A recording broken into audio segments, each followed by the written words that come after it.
mysteries mankind cannot explain. But advances in technology have led to new theories, and the search is underway for evidence that may unlock the most baffling questions of our time. On Mystery Quest.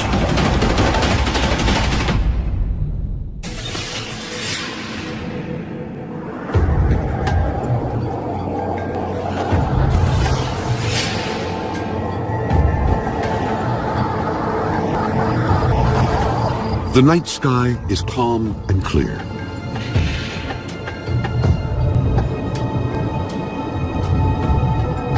Across miles of desert, nothing moves, except one car with two men on a mission. I can prove it. I know the place.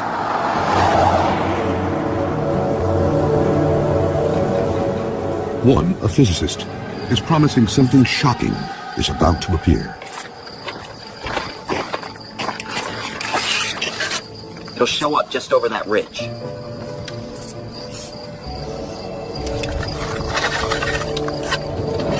Then, right on cue, an object appears from nowhere. Oh my God, what is that?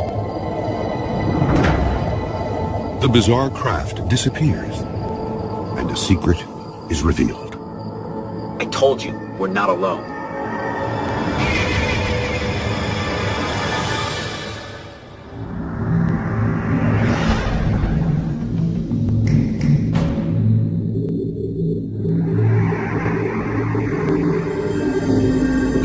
Questions about the existence of alien life have persisted for decades. Even more speculation surrounds the U.S. government and what it really knows. But amid the theories, there is one certainty. A belief that the public isn't being told everything. The conspiracy theories surrounding Area 51 are numerous. People use this as a blank slate on which to draw their darkest fears. While records are by no means complete, there have been thousands of reported UFO and alien encounters. From a mysterious crash in 1897, 6 years before the Wright brothers' first flight, to the Battle of Los Angeles in 1942, when UFO reports triggered massive anti-aircraft fire over the city.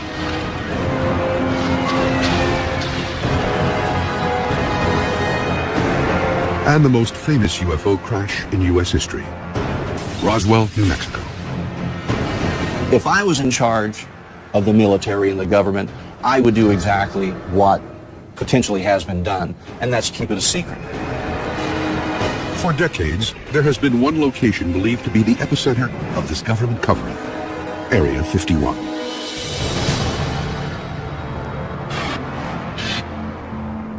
The military base is located in the midst of the Nevada desert, 85 miles north of Las Vegas. The name refers to a grid number found on an old map of the much larger site called the Nevada Test and Training Range. Built in 1955, reports of strange and unusual activity emerged almost immediately. Yet there is no official documentation the location even exists. Up until recently, it's been denied that it even existed, even though people knew about it. So that, to me, that's a mystery. Over the years, a portrait has emerged of this mysterious place. Many believe its primary purpose is a testing ground for the government's clandestine spy plane program. Today, Area 51 is very active. They've built new runways, new hangars. I mean, there's some 24 hangars there, so that's evidence that there's a lot of programs going on. Area 51 was created as a testing base for secret aircraft and secret weapon systems. That's all we know for sure, and that's all that the solid evidence is telling us. But others believe these secret weapon systems are simply a smokescreen to cover the real story. In 1989, details began to emerge of a program that went far beyond spy planes. There's a huge underground base out there, and that's where they work with the aliens. As hard as it is to believe, it's true. I mean, there are aliens all over the place. If you and I walked in on everything that was being done, I'm sure we would be flabbergasted. We probably could not conceive all the different types of testing or even try to comprehend some of the technology.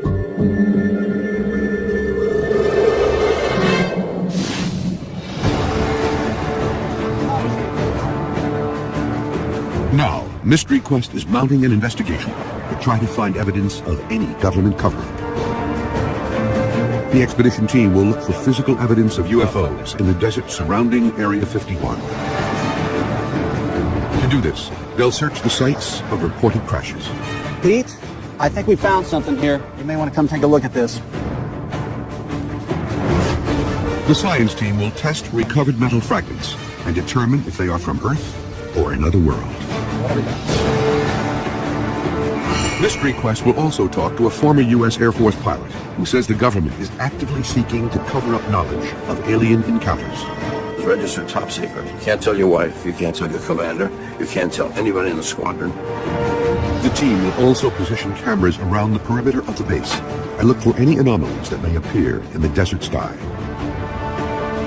And use a powerful telephoto lens to glimpse further into Area 51 than ever before. All right, there it is. And our investigator will examine a new location to determine if the government has moved its alien operations.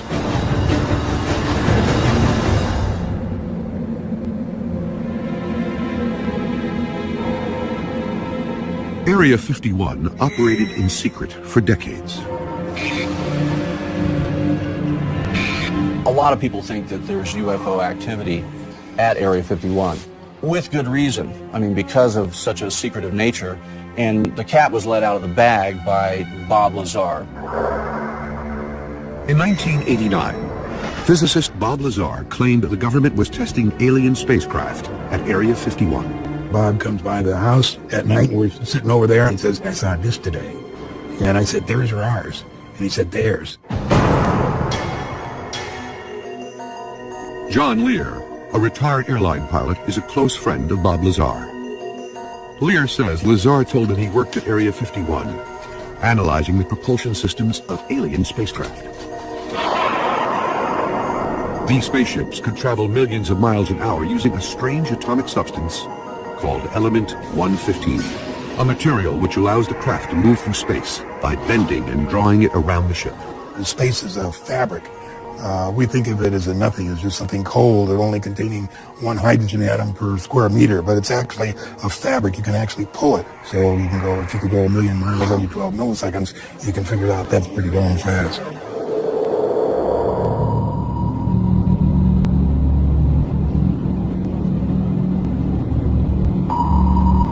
To prove his claims, in March of 1989, Bob Lazar led John Lear to a location outside the base. Then he told him exactly where and when he'd see an alien spacecraft for himself. It was descending. It had come up and everybody says, there it is, there it is. But I could see the yellow and the goldish. It was radiating and it was descending. And I could see it getting close to the mountain. It was a classic saucer shape. If you put one plate on top of the other, that would be a flying saucer. That was what I saw. Secret test site. And just a few minutes ago, we saw one of the government extraterrestrial UFOs fly over there. We all watched it for about 7 or 8 minutes. Lear was stunned by what he saw and is convinced to this day it was not of this world. It was exactly the day, exactly the night, exactly the time that it came up. So he had to have worked there. He had to have, been involved in the program to get information like that.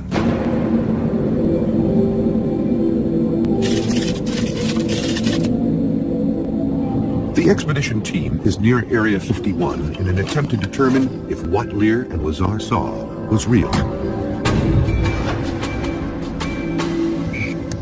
Peter Merlin is an aerospace historian and expert on the U.S. government's experimental aircraft programs.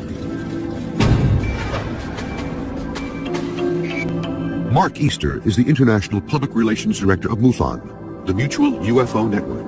MUFON is the world's largest civilian UFO research organization. Their first task is to set up camera traps that will continuously scan the skies for 48 hours, looking for any signs of activity. We're on the Highway 375. We're headed towards Groom Lake Road, which is here, and we're going to get up on this side, up in the desert, and put the surveillance cameras up in this area here. There's less chance of somebody, happening across it, leaving for 48 hours and see what happens.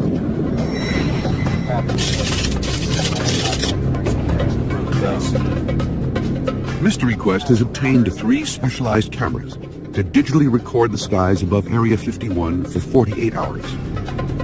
The cameras are weatherproof, designed for areas where light levels change drastically. Infrared technology will allow them to capture images during the night.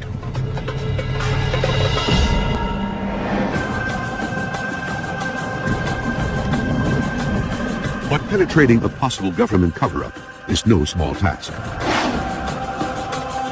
And almost immediately, the team's investigation meets resistance. Does it look like he might come this way, or is he going to stay put? I don't know. I don't know what's going to happen.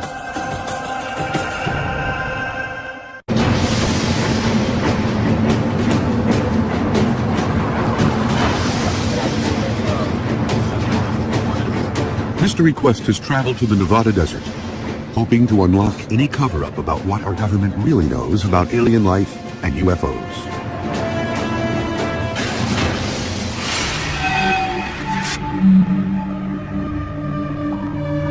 UFO sightings have been reported around the world for centuries.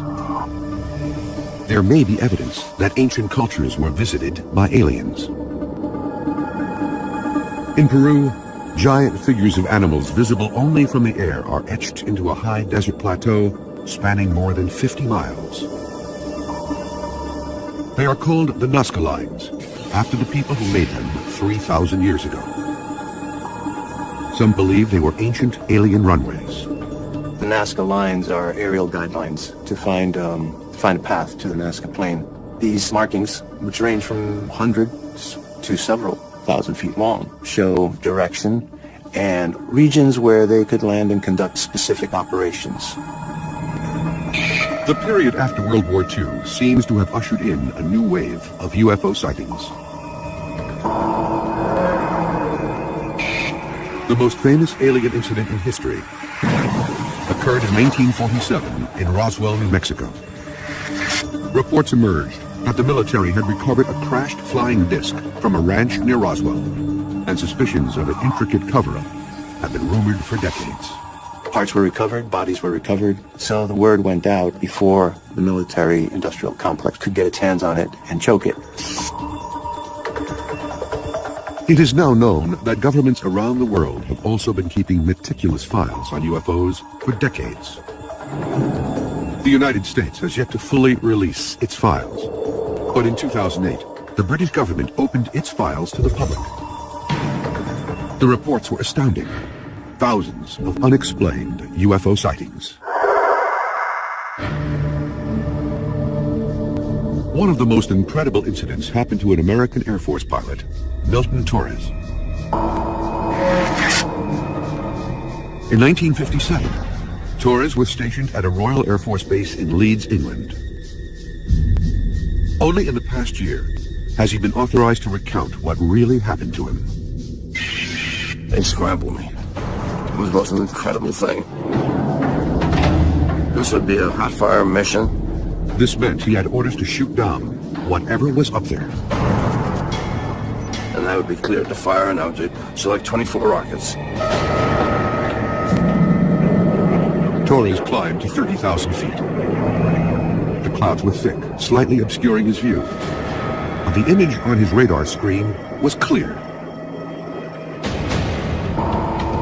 The UFO was less than a mile away. It registered as the size of a football field. Yet it was zigzagging through the sky at an incredible speed.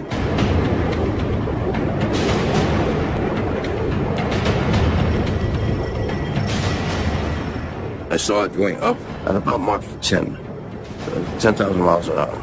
We didn't have the SR-71, we didn't have the F-22, we didn't have anything that could go anywhere near that speed.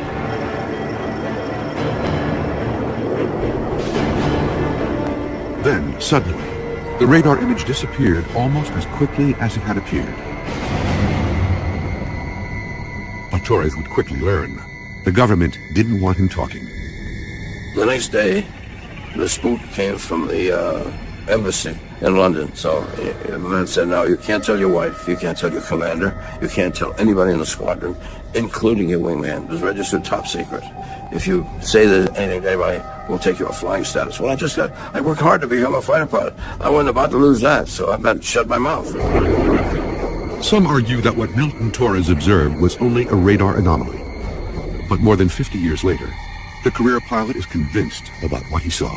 Anybody who tell me some bull story, and the Air Force with the weather balloon crap, weather balloons don't go Mach 1. This thing was going all kinds of speeds. So whatever it was not made of this earth.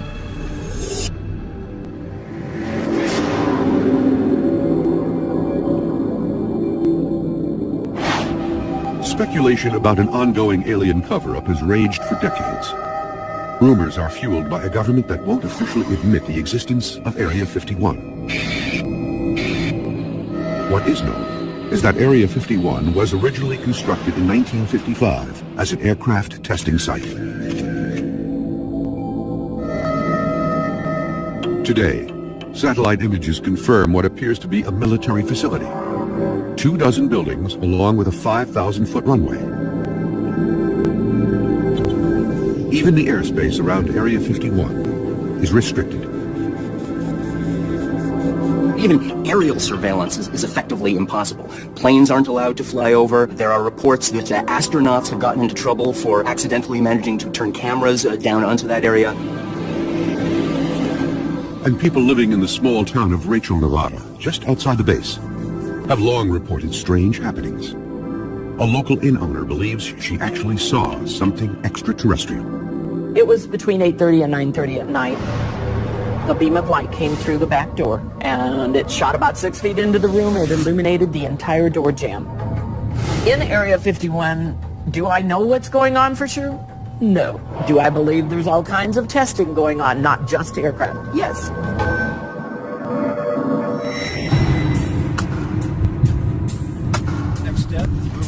After setting the camera traps, the expedition team approaches the perimeter of Area 51 in an attempt to survey the base. There is no official main gate that leads into Area 51, but any approach makes it clear that you are not wanted.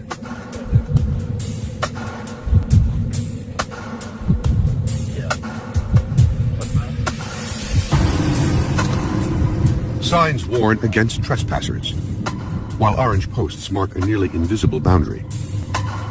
And the team is already under observation. They've even got remote cameras up there, so that guy doesn't even really need to be there watching us. He's just there in case we cross the border. I don't know what sort of telephoto they've got. They can probably read our license plate from there. The guards are part of a private security force that monitors the perimeter of Area 51. They're authorized to arrest anyone who crosses.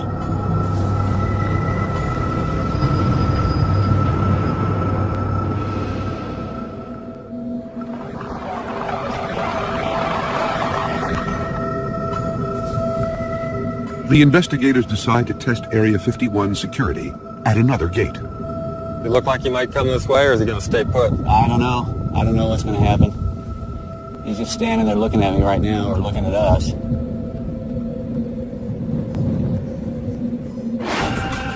Merlin and Easter realize their investigation into Area 51 is going to require a new strategy. The next attempt could lead to a new discovery or their arrest. I honestly don't have a good feeling about this.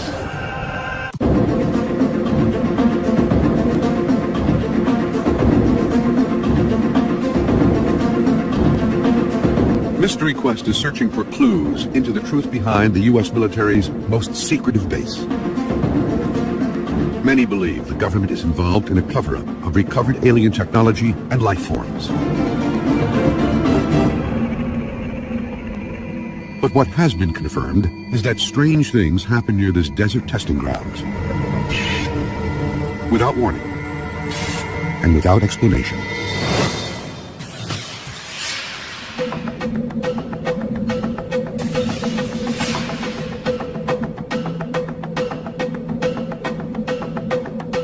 A young family sits down together for dinner. Suddenly, the walls begin to shake.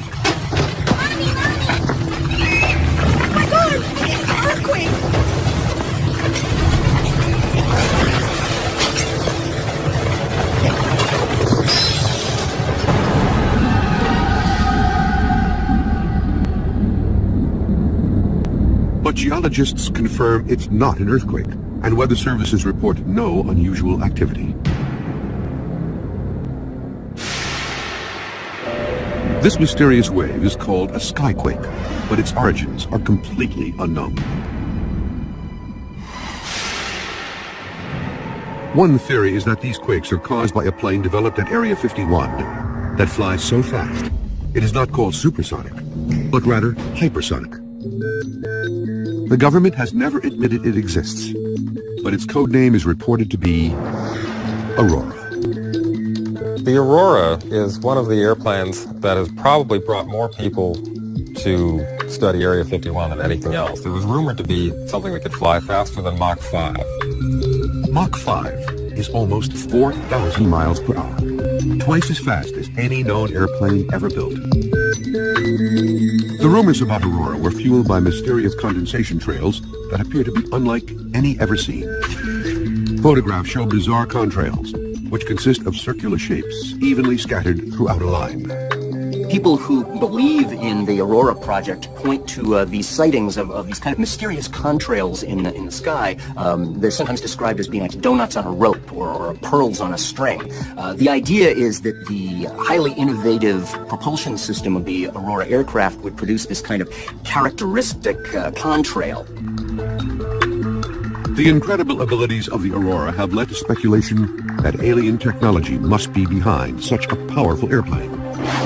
But conclusive proof of the program has yet to publicly surface. So far, in all the years since there were rumors about Aurora, there has never been any hard evidence that such a plane actually exists.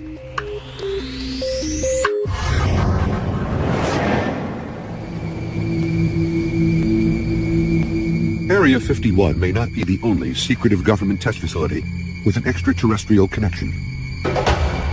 Many believe there could be an alien research network of locations around the U.S. and the world. This thing has grown worldwide, and you have to have support, logistics, and landing sites for craft.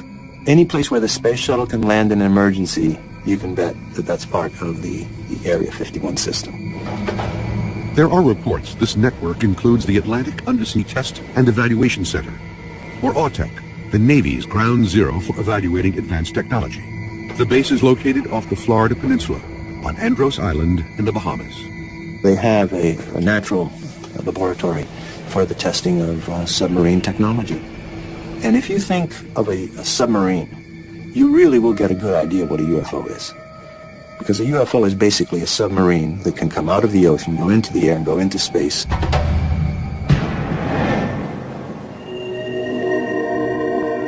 One location rumored to be in this network of new secret bases is 800 miles away from Area 51 in Green River, Utah. In the late 1990s, there were claims Area 51 had become threatened by scores of tourists and alien seekers, and the government responded by moving their operations.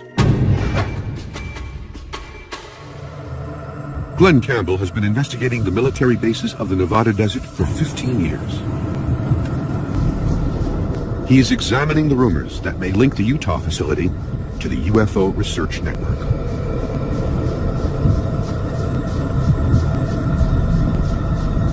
This looks like it. We're coming up on what looks like a gate. This is the main launch complex. This is the heart of this supposedly secret facility. I'm going to get out and check it out. The facility was once part of a huge missile test range called White Sands. Man, we got here just as a monster storm is blowing in from the west. This is what I think is the central launch complex. It seems to be in the center of the pads. I don't know what's in here exactly. They got this big old steel door.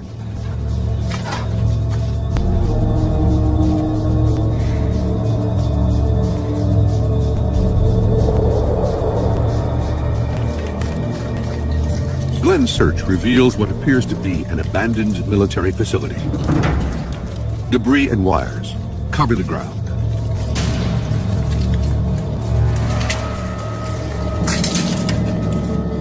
More importantly, there is no evidence of alien or any other research activity. Now, there can always be one of those buildings where there's something secret, but the point is there's no infrastructure, there's no activity, there's no trucks coming and going, there's no people. This is a dead facility. This is not the new Area 51.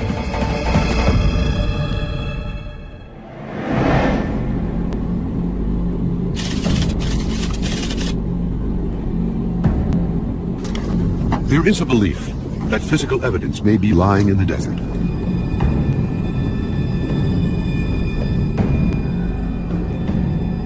Now, the expedition team is on the hunt for that evidence.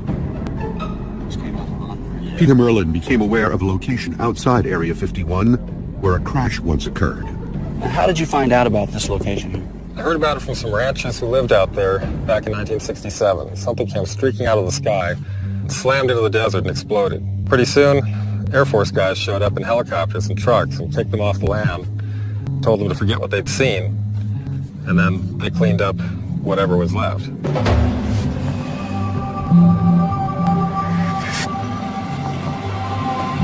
There was one piece they didn't find. Check this out. You ever seen metal folded like that before? Oh, I have not. I mean, that's incredible. The force, it must have been planted in the ground at extreme speed. Not sure what kind of alloy that is. It's like stomping on a beer can. It's almost like it went straight in. But there's no impact crater here. I don't think it hit right here. I think it hit somewhere else and parts went all over. The piece is too large to move for testing. The team decides to split up and scour the desert for smaller debris. What we're out here looking for, it's not just what might be aircraft parts, but you can't assume what you're looking for is man-made. You have to be open to whatever the case may be. Now, if it's a piece of something that I'm concerned about, I won't touch it unless we get a Geiger counter on it. The Nevada desert was the site of many atomic tests. Caution is paramount.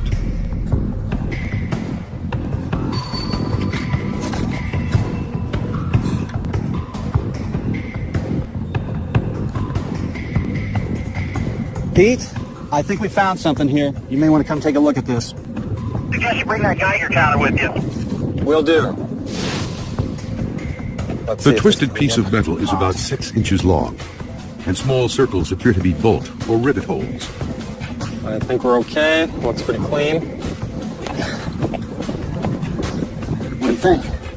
It's very distorted. Looks like it's been subjected to a lot of force. It's clean. Well, this is definitely downwind from that piece that you found. It is. It's right along the flight trajectory. You can see it's got some form to this side right here, but jagged on this side. This definitely tore off of something obviously larger. Wondering about these holes, if this was from heat, or this is more of an exact hole. These are probably bolt holes, I would imagine. They will send the specimen they gathered to the science team to try to determine its origins. Well, this is an excellent find right here.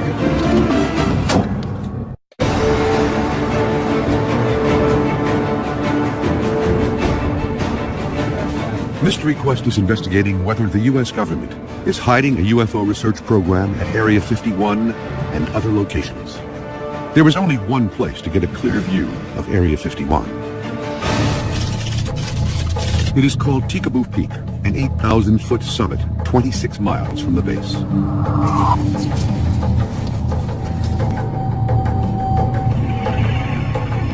The team will be led by Glenn Campbell, who has led many excursions and is familiar with the hidden trail that leads to the peak. But this trek is different. That's a big lens. This is the largest telephoto lens ever brought to Tikaboo Peak.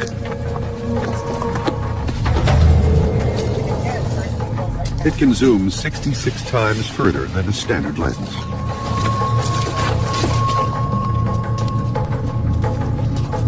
The team makes steady progress as Campbell leads the group to the summit.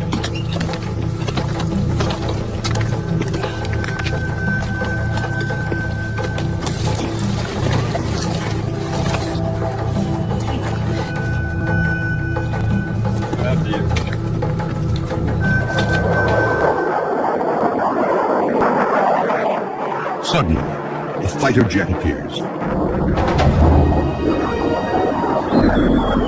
This guy has circled this peak 3 times, and I kind of ask myself, does he know we're here?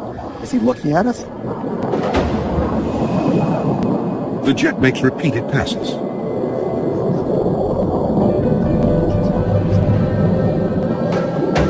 Man, he's coming down really low, right through the valley there. Wow.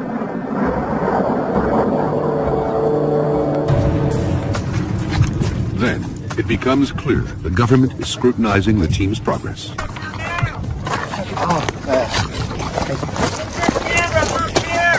Coming! Coming! A military helicopter suddenly swoops in for a closer look. Man, they have to be here for us. Is he circling this peak? He's circling the peak. He has to be here for us. Well, there's no question. He's here for us.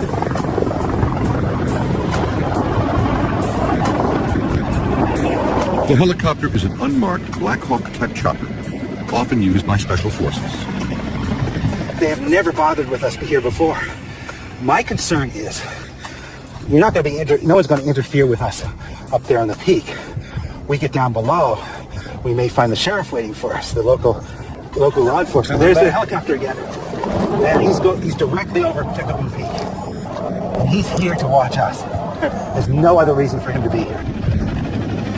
The helicopter circles for 20 minutes, then disappears as suddenly as it arrived. I honestly don't have a good feeling about this.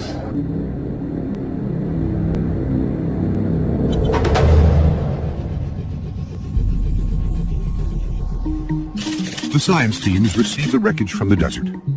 Dr. Jerry Delaney at Rutgers University Lab will oversee the testing, using an electron microprobe, a device that can determine almost 100% of the elements that make up any object. Dr. Delaney will test for anything extraterrestrial. There are very distinctive features that are the signature of the trip through the Earth's atmosphere. Anything that comes through the atmosphere, whether it's a stone the size of my thumb or a spaceship, is going to heat up and it can form a crust in some circumstances.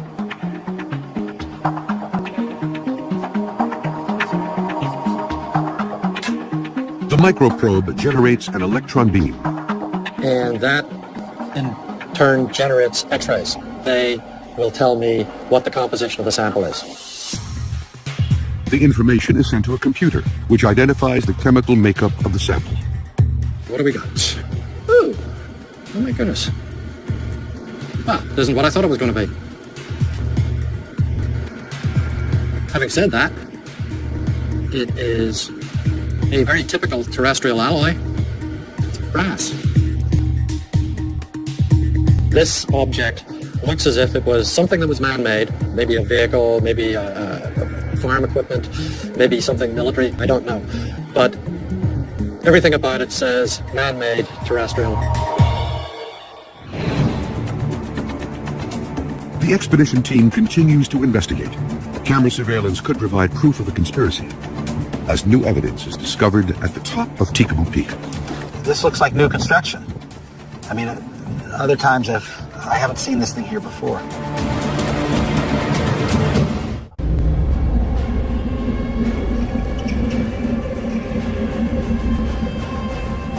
Mystery Quest is deep within the Nevada desert, trying to unlock the puzzle of extraterrestrial life at Area 51. This commercial aviator believes that the government is reverse engineering alien technology at Area 51. This Air Force pilot says he encountered an alien craft at 30,000 feet. And these researchers are trying to gain more information, using an incredibly powerful high-definition lens to peer into the base. The team has climbed 8,000 feet to capture the closest images ever taken of Area 51. Surveillance helicopters and jets have buzzed the expedition and seem to confirm there is something the government does not want revealed. All right, there it is. That's what you wanted to see. There's Area 51. The The team looks at recent satellite images providing a bird's eye view of the base. They'll compare these images to what they see through the high-definition lens.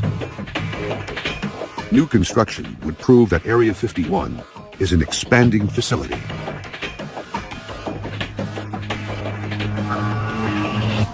Well, we know what most of these hangars are for. We've determined over the years, okay, this is for the A-12. So the more we know about the base, the smaller the unknowns become. Right.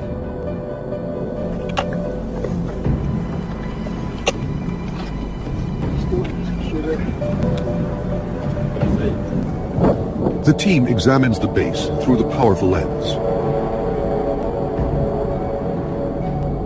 Multiple buildings and runways are clearly visible on the monitor.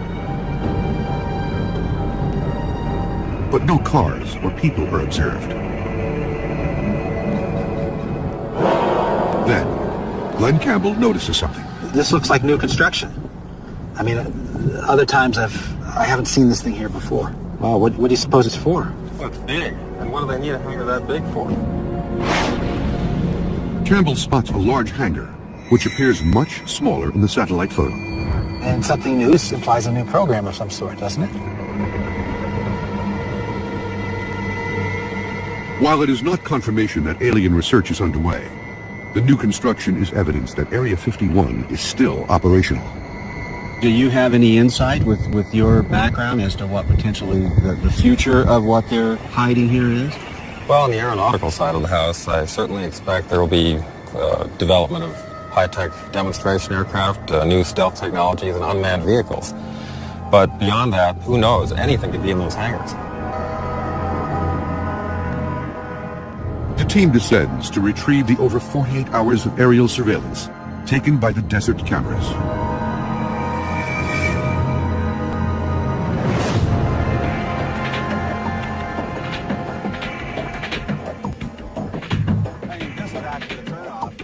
The footage reveals two possible sightings. In one scene, an object seems to appear, then quickly vanish in the sky above the ridgeline. In the second, a procession of lights drift near the horizon. But careful examination has revealed these anomalies are not evidence of UFOs. The first was determined to be a sudden cloud formation. In the second video, a series of lights appear on the horizon. However, after examining the evidence, the team concludes these lights are most likely headlights from passing automobiles.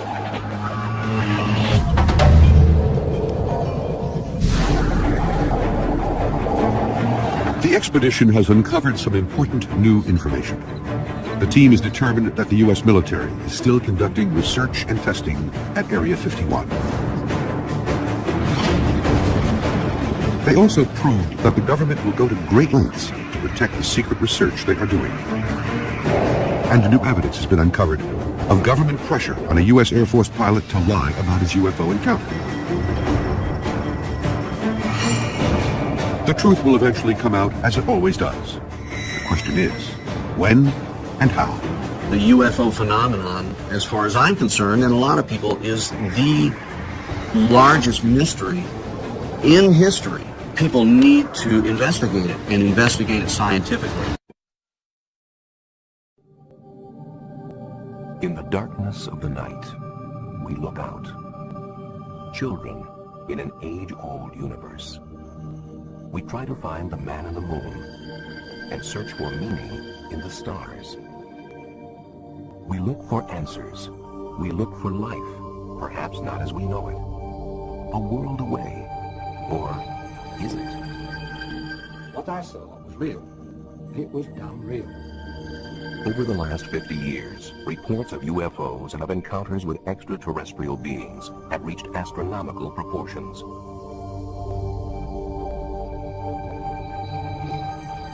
Can these reports be explained as hoaxes? It was quite easy to reproduce these pictures. As natural phenomena? Are secret military craft being confused with UFOs? I've seen a silver flying dome in the sky that was unidentifiable. Are these sightings all in our minds? Or is there intelligent life beyond us? And are aliens closer than we think?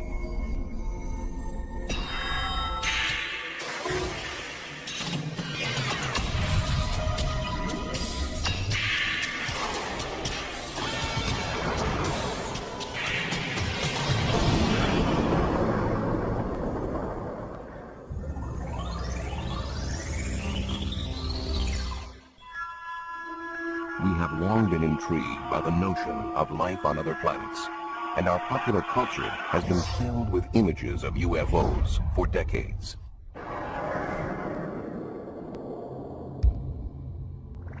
But the first widespread documented sightings of UFOs in the real world came in the closing months of World War II. The sightings we saw were, I think, were in about in the 44, in November or December then. We'd see these balls of light that would fly off the wings of our airplane. The one I saw was like a white light. A lot of the other people reporting in it saw red lights, and some of them would see some green lights, and some of them reported that they would try to chase one while they never could catch it. We would turn into it, and it would turn with us. And we'd turn away from it, and it would still turn with us. And I put my gun sights on, trying to get on it, but I never could.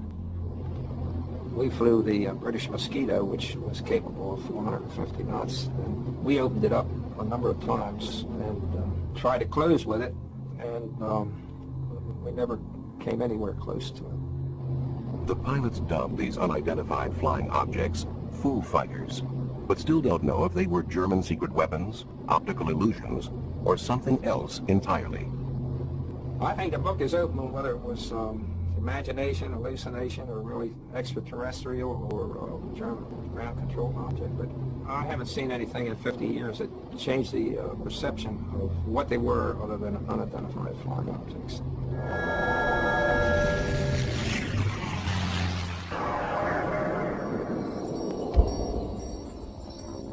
2 years after the end of World War II in Washington State, a private pilot named Kenneth Arnold reported seeing peculiar-looking aircraft near Mount Rainier. The craft appeared to wobble and flip and were flying faster than any Arnold had ever seen. Word of this sighting was spread by the press, and the term flying saucers was coined.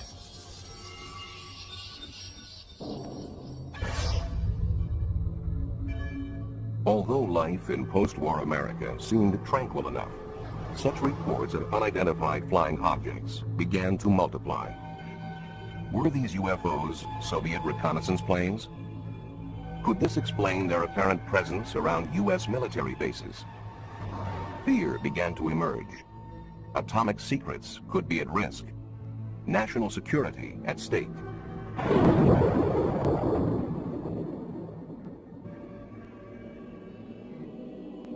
Given their potential significance, UFO reports and rare films from witnesses did not go to the police or scientists. Rather, for 22 years, they were collected as part of Project Blue Book for Air Force investigation. The head of the project explained why. First of all, to try to determine if the UFO phenomena presents a threat to the security of the United States. And second, to determine if the UFO phenomena exhibits any technological advances which could be channeled into research and development. Finally, in 1969, the files were closed. The Air Force conclusion? No threat and poor data. They looked at 3,201 sightings. They categorized every single one. They did a quality evaluation of every single one. And what they found was 21% of the 3,201 cases that they examined had to be listed as unknowns, completely separate and distinct from the 10% that were listed as insufficient information. They found that the better the quality of the sighting, the more likely to be an unknown. And yet, what did the Secretary of the Air Force say to the public? He said that on the basis of this report, we believe that no objects such as those properly described as flying saucers have overflown the United States. Still, many remained unconvinced by the official government findings, and their disbelief seemed to find support for a time in 1987. It was then that British researcher Tim Good laid his hands on a briefing document which was addressed to President-elect Dwight D. Eisenhower and dated November 1952. The papers appear to reveal the U.S. government's clandestine recovery of aliens after the 1947 crash of an airborne object in New Mexico. Those in charge of the recovery were called the Majestic 12. According to this document, a local rancher reported finding a flying saucer that had crashed 75 miles northwest of Roswell Army Airfield. During the recovery, 4 dead aliens were supposedly found. Their remains were allegedly removed and sent to several different locations to be analyzed. There's no question that the importance of these documents was monumental. I mean, nothing like it before had surfaced. It's dynamite. Proves there are flying saucers, alien visitors, the whole business. The implication is, 1, Earth is being visited by extraterrestrial spacecraft. 2, the government has known not only that that is true in the abstract, but has had pieces of wreckage and bodies of extraterrestrials since at least 1947. But not everyone was as sure. Within about 10 minutes of seeing the documents, based upon my research into UFO documents up to that time, I knew these things weren't real. Among the documents Tim Good received was a memorandum from President Truman to his Secretary of Defense. Critics claim that his signature is identical to that on another document, a problem for document analysts. Now, anyone familiar with forensic document analysis knows that a person signing their name never signs it twice in the exact same way. And that suggested to us that the signature from the later genuine non-UFO document was cut out by the forger and pasted onto this false executive order to lend an air of authenticity to it.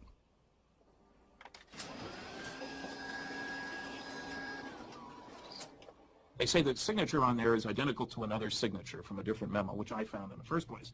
I say if you hold them up to a light table, they are clearly not identical. Regardless, though Tim Good admits the letter itself may be a fabrication, he does not dismiss the information contained within.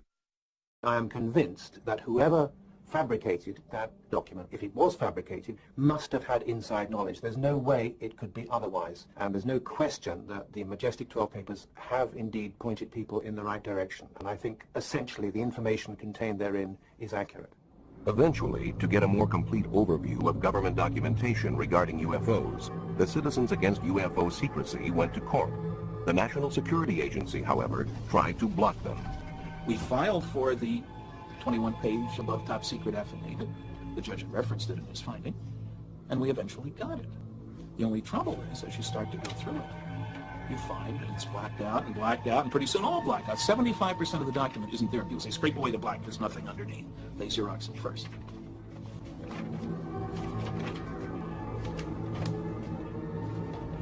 The cover-up alone is proven by the released documents, released by agencies such as the FBI, who denied any involvement in UFO research until the Freedom of Information Act showed that they'd been lying. They released 1,100 pages of documents. CIA denied any interest in the subject. Suddenly we have now, I would think, thousands of pages of UFO-related information dating back to the 1940s, which quite clearly indicates that there has been a cover-up. Certainly, the Private Center for UFO Studies thinks there is validity to UFO work.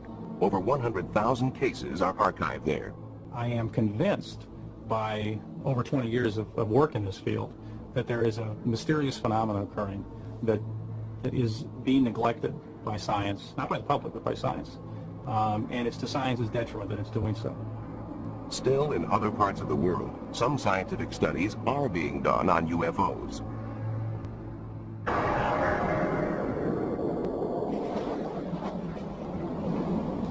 In March 1990, in the former Soviet Union, fighter planes scrambled to investigate pulsing lights northeast of Moscow. For 3.5 hours, they stalked the lights, which moved at speeds up to 3,000 miles an hour. No radar image appeared on the screens of ground stations, but photographs were taken, and thermal imaging produced results. For the Chief of Air Defense Forces, these secret results were proof enough of UFOs. Though journalists are asking if there are other sightings. These 1990 cases were only one supported by evidence. This is the only case for which there is real proof. Nor was it ever considered that the sighting was that of a stealth bomber.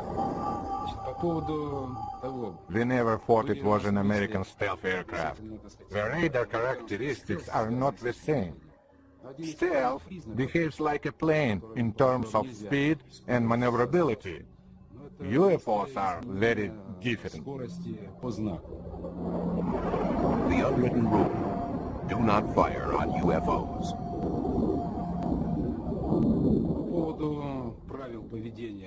As far as official instructions are concerned, we in air defense have certain unwritten rules that mean we do not fire at UFOs. From 1977 on, an official Soviet Ministry of Defense study has collected hundreds of reports of UFOs, reportedly to gain alien technology for military use.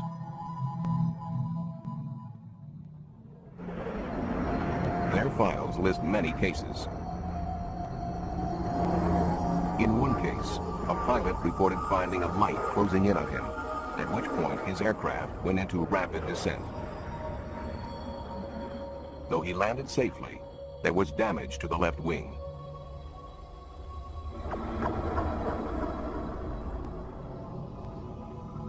Never before seen in the West, this amateur footage purports to show a UFO over the parliament in Vilnius, capital of Lithuania.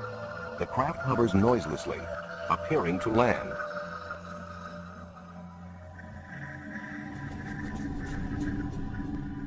At dawn the next morning, local militia videotaped this nearby.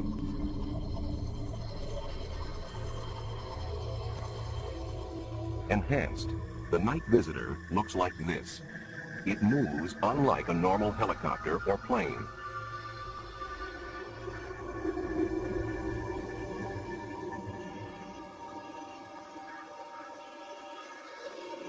In another Soviet incident, hundreds of people thought they saw a giant UFO over the city of Petrozavodsk in northwest Russia in 1977. But studies established that it was the burning booster of a secretly launched satellite. Still, at the Soviet Academy of Sciences, such phenomena are considered worthy of serious inquiry. In addition to the country's military study, this governing body for academic research coordinates a countrywide collection of information for scientific analysis. Here, the Central Committee for the Study of UFOs gathers data from 10 other scientific academies. I would like to say a few words about our methods. For some sightings, we carry out investigations in the field. A sighting here has resulted in 12 years of research.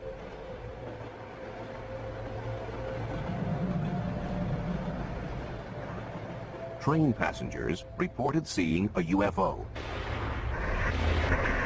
a metallic craft that landed nearby. Biologist Yuri Simyakov believes there have been permanent changes to the scene. We believe this could have been a landing site. This is a very interesting place because it has such strong magnetic fields. His experiments find living creatures shun this spot. These findings are consistent with studies of other UFO sites, where the ground appears empty of all life, even microbes. Most puzzling of all, Earth samples taken from landing sites contain tiny spheres. His work has led him to conclude these spheres were extraterrestrial in origin, containing DNA, the seed of life itself. In the U.S., tests of these samples were divided. Results indicate that the spheres are either of unknown origin or common parts of groundwater filter systems. Yet some Russian researchers believe alien microtechnology is being placed here by interplanetary prowlers. Given worldwide interest, researchers have attempted to classify reports of UFO sightings and encounters with extraterrestrials. When an unidentified flying object is seen, but nothing more, it is labeled a close encounter of the first kind. Where traces are left, it becomes the second kind. Then there are close encounters of the third kind, where people report observing aliens.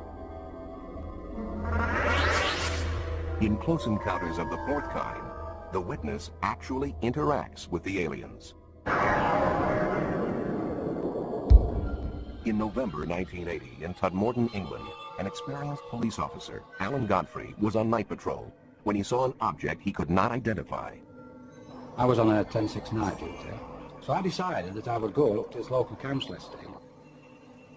As I was about to turn, I saw another 500 yards up the road this object. As I got near to this object, it became apparent to me that what I was looking at wasn't something that I would normally find in the early hours of the morning in Todmorden, you know. I thought it could have been a hot air balloon that had come down, but obviously as I got nearer and nearer, I realised that this was a metallic, man-made craft. It was a nuts and bolts thing. It wasn't an hallucination, it was real. This object was 20 foot wide. It's 14 feet high. It's diamond-shaped. The bottom half of it was rotating. The top half was stationary. It had a bank of dark windows, or it could have been panelling. I got out the car, picked a brick up, thrown it at it, I'd have probably found out whether the windows or not. The trees that lined the road were shaking violently. Yet whilst I was sat in the car, I didn't feel any vibration. I didn't hear any noise, but I certainly wasn't going to get out of the car. I picked the clipboard up, put it on my knee, and proceeded to draw it. Now, as I'm drawing the object, I'm suddenly at the other side of it, driving a police car. And the object had gone. Gone too was a period of time. After hypnotic regression, the officer remembered more. There's a total blackness. Then there's a feeling of floating, as though either me on my own or the vehicle, whatever, is floating. Then I wake up in a room. Now in this room, there's a very tall humanoid, for want of a better word. He's about 6 foot to 6'6", very tall, thin, with a beard. He had a skull cap on and he had this white gown on. What happens then is, I'm asked to get on this bed. Now, the questions asked to me then is, how did he, you know, he wants to get out? Because I said, his mouth's not moving, he's not talking, it's just, he wants me to get on the bed. Obviously, whatever it was having some sort of influence over my thoughts. Yet, I did feel at ease with him.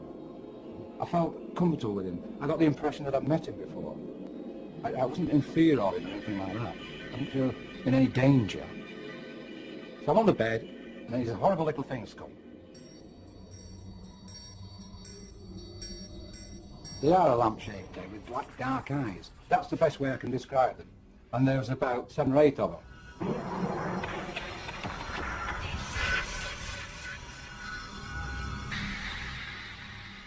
Officers nearby said they saw a light in the sky, and Alan Godfrey insists his encounter was genuine. I know, that night, what I saw was real. It was damn real. In 1974, in Llandrethlo, Wales, residents felt severe tremors. Tremors, which some felt were not naturally caused.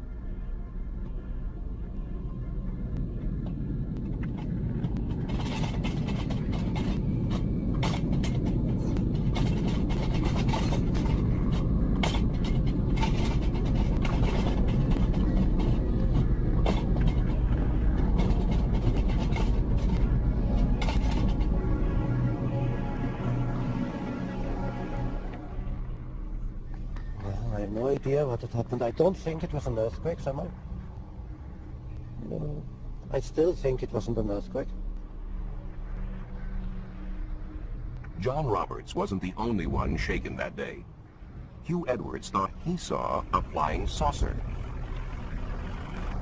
I saw this object come in, along about 10, with the size of a bus really, right in the middle, these planes. Came across the mountain, towards the road there. I just went over there. It dipped, and I thought it was going to crash. It dipped out the side into the valley. Well, I'd heard so much about flying saucers, and I thought, well, this is it. The only sound I heard of it, like a shh going through the air. I was very surprised to see it, really.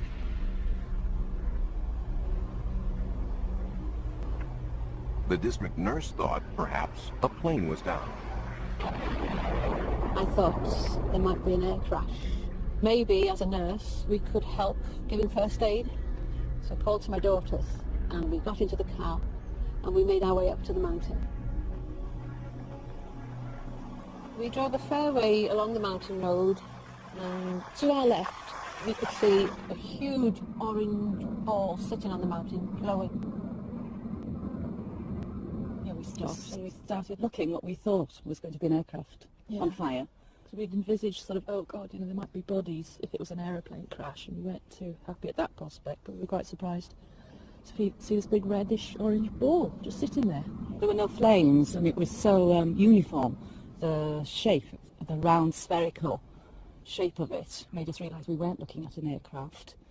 There were no flames jumping, but it was pulsating, this red-orange object that we saw, and we could see little lights, like fairy lights, coming towards the object in a zigzag pattern, and we assumed at that time possibly there was someone going to see what was what. With hindsight, we realised that a search party couldn't have got there, located it and got there in the time it had taken us to go from the village up to the mountain. Yeah. No one could have organised themselves to get to the object that we saw. Since no search party went out that night, nothing was ever found at the scene. But astronomer Ron Madison has proposed that what the villagers saw that night was a meteorite or fireball, and that it coincided with an earthquake at a nearby fault. Thinking that explosion might well have been due to an impacting piece of rock, our first reaction was to try to estimate the energy involved. And it seemed to us to be something that would correspond to an explosion of the size of about 600 tons of TNT.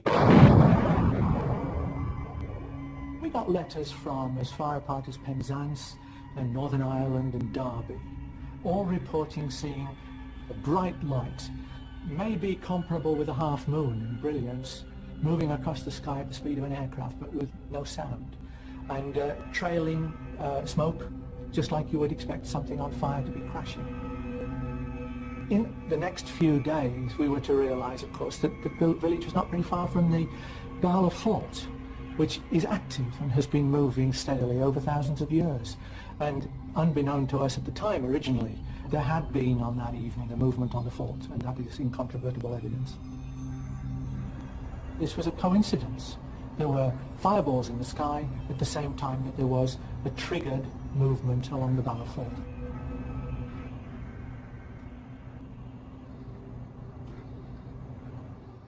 Another highly publicized British sighting proved equally attributable to natural causes, but not before many believed that they too had seen a UFO. In March 1981, policeman Derek Ingram saw and photographed what many thought to be an alien craft that had landed on a fell or hillside. I was in the kitchen of the police house at Cusco. I looked out across the fell, and the kitchen window backs onto the fell, and I saw a very intense bright light, a big band of light, on the rock face of the fell. I watched the light for maybe 10 minutes, and I thought I was going to take a photograph of it. It was unusual. I actually drove up onto the hill and walked across the fell to try and find something on there, maybe something had been dropped or something had happened. There was nothing up there. I couldn't find anything at all that would explain the lights. The faithful saw a thin craft with 3 lights, and as the press had a field day, researchers tried to identify the visitors. After the photographs had been taken, the negatives were given to the Yorkshire UFO Society, who spent 2 years investigating the case. They sent the negatives to Ground Source Watch in America and to a very well-known German UFO photographic analyst. Neither groups of people could come up with a satisfactory explanation, and in fact Ground Social Watch actually said snow was the best possibility for it. In 1983, the Yorkshire UFO Society went public with the case and actually claimed that it was the best evidence yet for a structured craft being sighted in the British Isles. the investigation continued, and in 1987 we'd almost given up hope of ever finding out what caused it, and I was on a weekend trip into the Dales with my wife and son and decided to stop and show them Cusco fell. And lo and behold, what should be staring back at me from the cliff face but the Cusco UFO.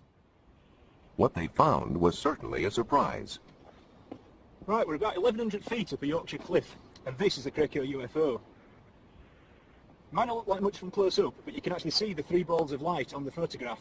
They're created there, there and there by a complicated illusion, a mixture in fact, of white lichen, green lichen, the Yorkshire gritstone rock which contains quartz crystals, and the rainwater.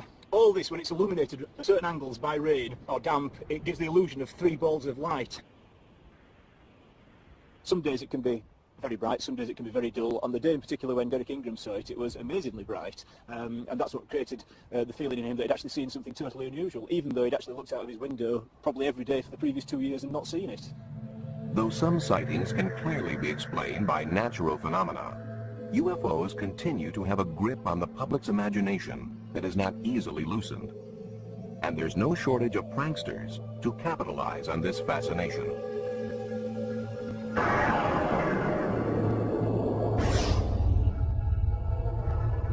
In Gulf Breeze, Florida, in November of 1987, builder Ed Walters claims he took Polaroids of a UFO 3 times as big as a house. For him, it was just one of many such photo opportunities, near abductions and glimpses of aliens. Though he sold 2 books worth, Ed would not allow his photos to be included in this program.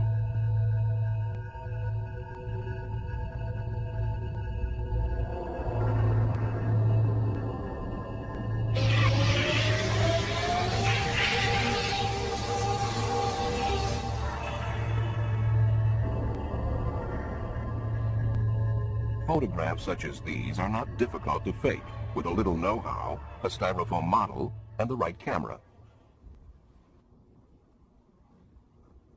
It was quite easy to reproduce these pictures. He took the majority of his early pictures, about 30 pictures, on a Polaroid 108 camera. It is very easy to double expose the film in that camera. If you don't pull the film out, you can press the button and expose that same piece of film again. You take a picture of the UFO model inside, you go outside, take a picture of the skyline, let the film develop. There you have your double exposure of a UFO flying in the sky. Still, Walters has his disciples, and photoanalyst Bruce Maccabee is one of them. A government research physicist, Maccabee is a believer in UFOs and is the author of many scientific papers on them. I have analyzed all the films and videos that have been taken by Ed Walters. I have studied most of the videos, I guess, that have been taken by other people down there. And it's just sitting there. As far as Ed's pictures and videos are concerned, it's my opinion that they are real. I've analyzed these very carefully, taking into account all the criticisms that have been leveled against them, and have found reasons to reject the criticisms. In baseball, you get 3 strikes and you're out. For Ed Walters, in this case, strike 1 was when a model was found in the attic of his former home.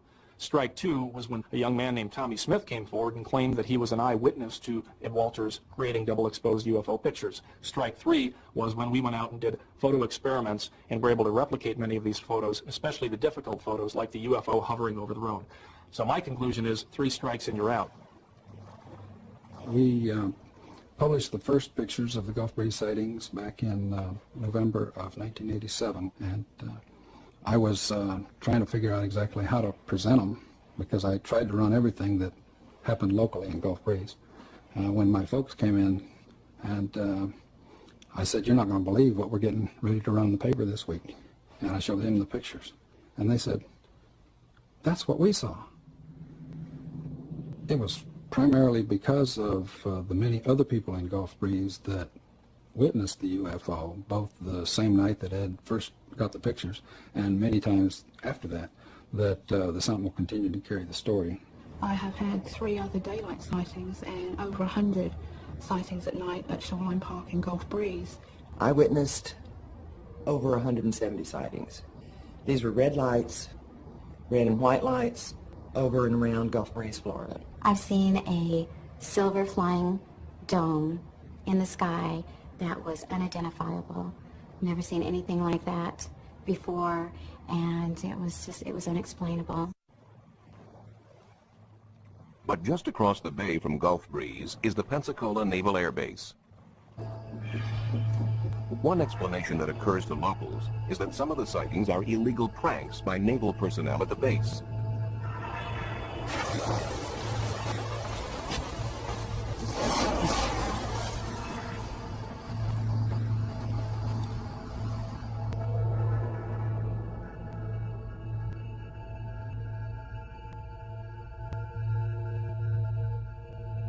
Another possibility is that actual military craft are being confused with UFOs.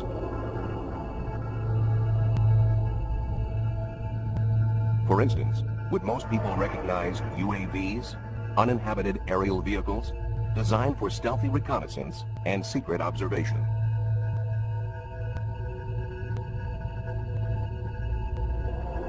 Yet despite the fact that certain sightings may be hoaxes or otherwise explained by natural or man-made phenomena, we keep on looking. Our fascination only grows as scientists uncover evidence of life on other planets.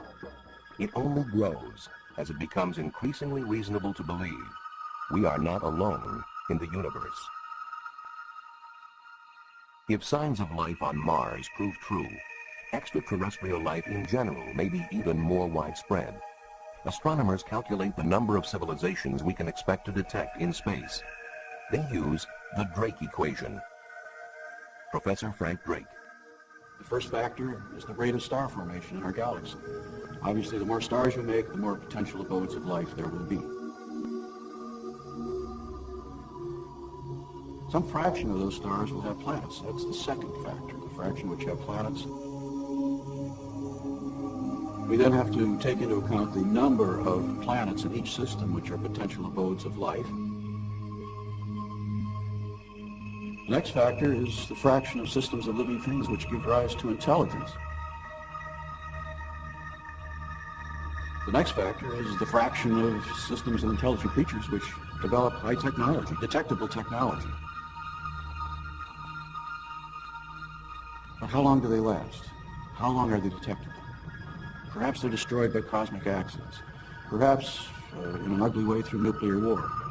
More likely, we think they become undetectable because they become so sophisticated in their technology that they don't waste any energy. They don't release energy into space, and therefore there's no sign of them to detect. And so we say, well, there must be some longevity. L, the length of time typically a civilization is visible. Now if we take the rate of production and multiply by that L, the end result is that thing we started out to find, which is the number of detectable civilizations in space. And the number is getting bigger. 7 new planets have been discovered in the last year.